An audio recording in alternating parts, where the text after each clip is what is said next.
Hi there and welcome. My name is Ulrike and I'm super excited to have you here. Thanks for visiting. Today I'm showing you how I retouch images, how I retouch portraits to be more precise. So I opened this raw file in my program Photoshop CC 2018, as you can see here. And I am going to start by creating a second layer. This is always helpful just to make sure that you're not touching the background. The shortcut is Command J. You're creating a second layer, and I'm renaming that to Basics. And here I'm not going to do too much. I'm gonna look into the levers. That's Command L shortcut, and then I'm just brightening the highlights, bringing in a little bit of blacks. These are the mid-tones, as you can see here. So let's see a before and a after. Let's go OK. And we can zoom in and have a look what that looks like. This image is already pretty sharp, but I just love to apply a subtle sharpening mask. And as you can see here, just like 80%. And if you would like to see it before, then after, these are all very subtle changes. See here, if look at the eye, and then after, there's definitely an increase when it comes to the sharpness, which is great. Next, I'm going to create a second layer, and I'm gonna look closely into the skin. So let's call this one skin layer. And what I'm going to do now is I'm gonna smoothen out the skin in a way that I press J. That's my spot healing brush tool. You can choose either this here, then you take the information from the surroundings by holding down the Alt button and clicking, so it actually takes information and then it would kind of stamp over, or you let the computer or the program choose what to do and hope that Photoshop knows what to do and what needs to be done. I usually use that tool first and see what happens. So I basically just stamp over those areas that need some correction. Even though we do see pores here, we're gonna look into that a little bit later. I sometimes zoom in quite a bit, and then with the bracket, I'm just going to show you here on top of the eyebrow because you get to see it better. You can change the size of the tool, or you right click and then change the size here. All right, so I'm going to, what am I doing here? Other areas where I just selectively go into the pores. With this task, I could spend quite a bit of time, but I'm gonna try to move on as fast as I can, just so I keep you guys entertained. You get to hear the rain in the background. It's torrential rain in Bali afternoon, and this is so much fun to do while my 3 dogs are around me, and I get to retouch some portraits. All right. So, and then in between, I tend to zoom out and then zoom in again and just see what needs to be done. Here, this area, we definitely want to retouch. It's somewhat big. So sometimes I see what happens if I use that tool. It may or may not work. In this case, it wasn't too bad. It's quite magic. So I go over the chin area, and then here's a little something. I don't want to go crazy with shiny spots because we do want to keep the look natural. At least that's what I like in my portraits. There's some key things I like to do. Even though I love to beautify, I don't like to take out elements like wrinkles or significant moles. I think they're part of a personality, but I do like to clean up because I do work with natural light. Oftentimes there is a little bit of sweat involved because I take pictures in the tropics. So it's not studio photography where you can rely on makeup, you can rely on studio lighting. Let's have a look. Great. Yeah, let's just say that this is pretty much done. I could go really into detail in that area, but I'm gonna move on to the next topic, which is the eyes and teeth. I'm gonna brighten the eyes a little bit. I have two ways of doing that. Let me create another layer with Command J, another layer. Let's call that layer eyes and teeth. And here's a couple of things you can do. You can either brighten the eyes with the brightening tool, shortcut O, and then by pressing Shift O, you can move within that tool, or you just right click and then you choose whatever you need. This is a brightening tool, this is the burn tool that makes everything a little bit darker, and the sponge tool, which actually comes in quite handy when you brighten up some areas. Sometimes the saturation changes, so that's when I just sponge over a little bit and everything looks good again. Little trick. Okay, so with this tool you brighten up the eye.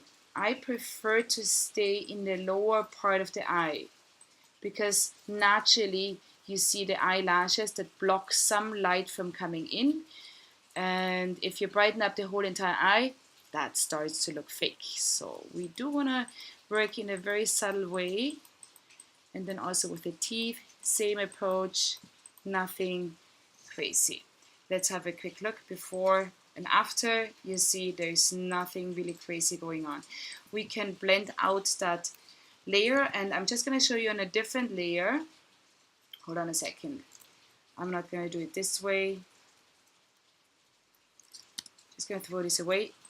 I am going to show you within this layer and just go back how you can do it as well.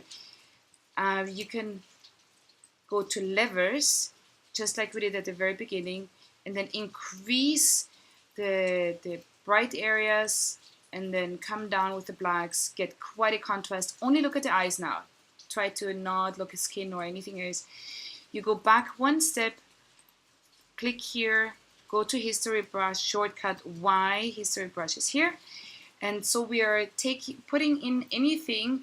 We're basically locking stuff with the history brush, and then you can choose the opacity. I usually, depends on what I'm doing.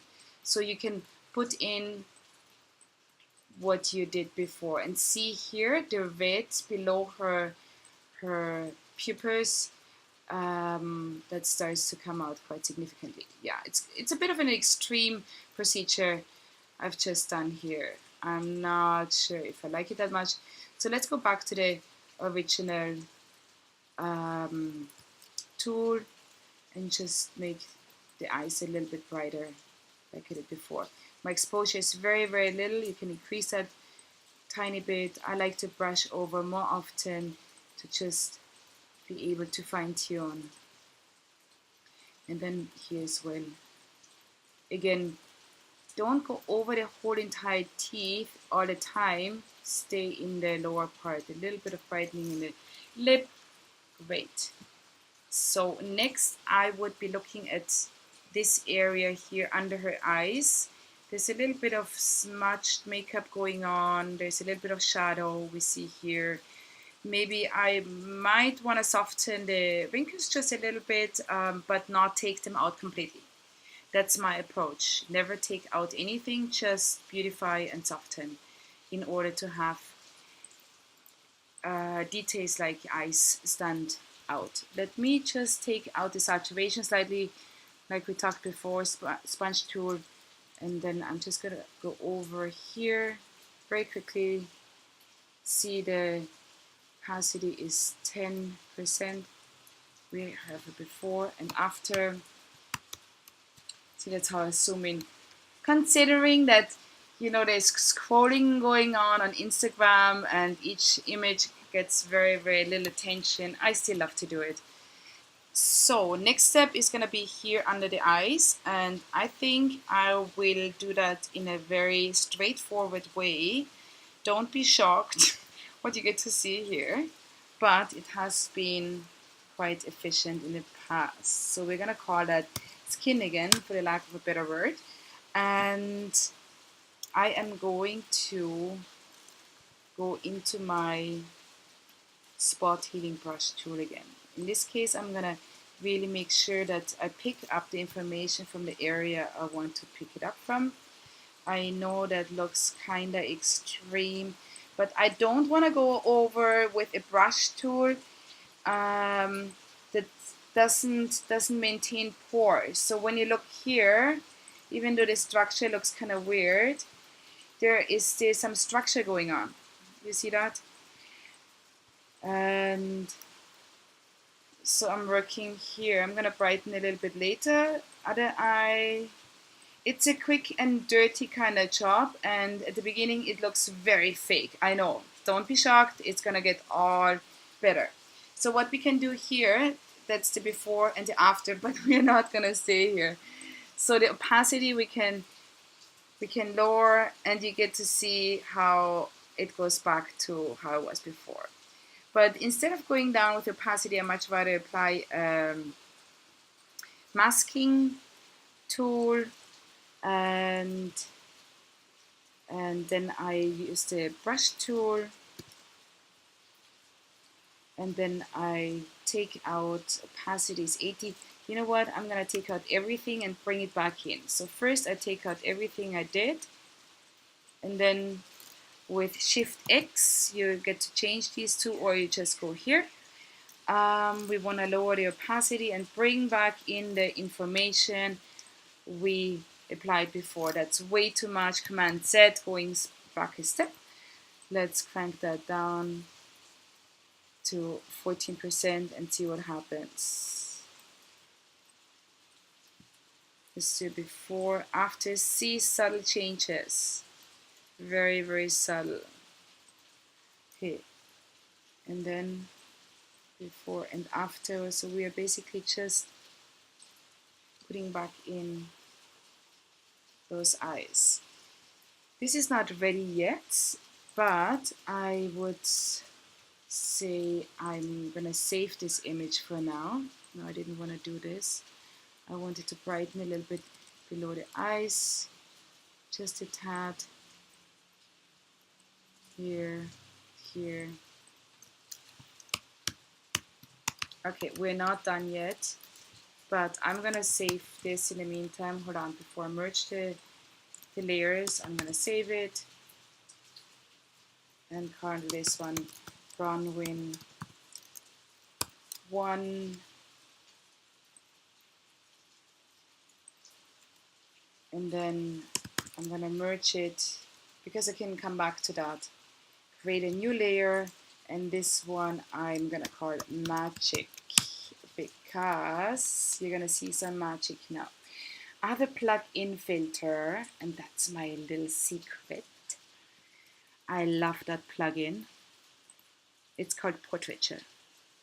And here within Portraiture, it's a completely new word, and I could go on and on explaining all of what it can do. You can really fine-tune what you need. I usually have a bit of a contrast I'm applying down here, and then it basically picks up on skin, and you see when I click, you see before and after.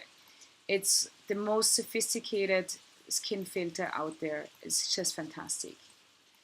But it applies sometimes, I mean, it's a computer, so it does apply in areas where you might not want it. Anyways, we are applying this to the whole entire image, and then we're gonna take it out in areas where we don't want it. For example, here, I don't like this softy look on here, and I also don't like it on eyebrows and not on lips either. So I really only want that skin filter to be a skin filter, just for skin. So basically what I do here is I click on this little icon or on this little square where there's the last step, you know, and then I want to go to history brush and put back what was there before. So basically erase the last step. Let's just make sure that the eyes are staying sharp. And the lips, we really want to have the lips nice and sharp as well. Eyebrows, really important. The earrings, oh, I love those earrings.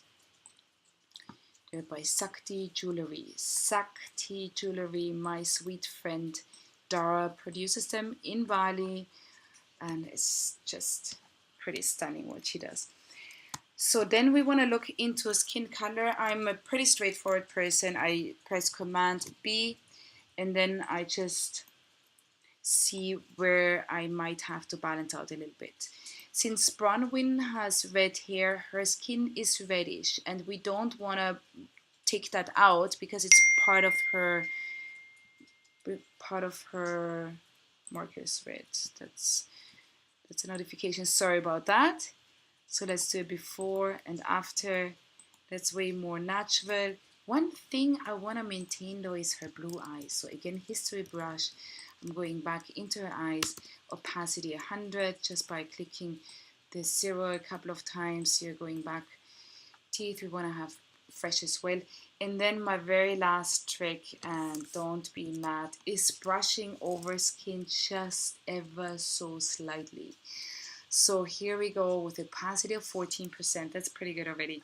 Press the Alt button, pick up the color you like, and then choose a fairly big brush. See, very subtle. You can go down here, a little bit of a brush here, and then, you know, obviously as the skin changes color, you want to pick it up again, always by pressing Alt. And then here we can just soften a little bit without taking out too much. And I would call that a retouch picture. Maybe on the shiny spots, a little bit more, but not too much. We want to keep it natural. The dress, by the way, this gorgeous dress is made by Warriors of the Divine. Very good friend of mine, Lisa, who produces those amazing dresses, also angel wings on silk. So I just wanted to mention that and give the credit to my two friends, earrings by Sakti Jewelry and the dress by Warriors of the Divine, both also on Instagram. I hope you enjoyed my tutorial. Let's have a quick look at the before and the after. Let's open that again. Let's just open the image and have a look at the before and the after. Let's see, let's make that 100% before and after. All right, thanks for watching. My name is Ulrike and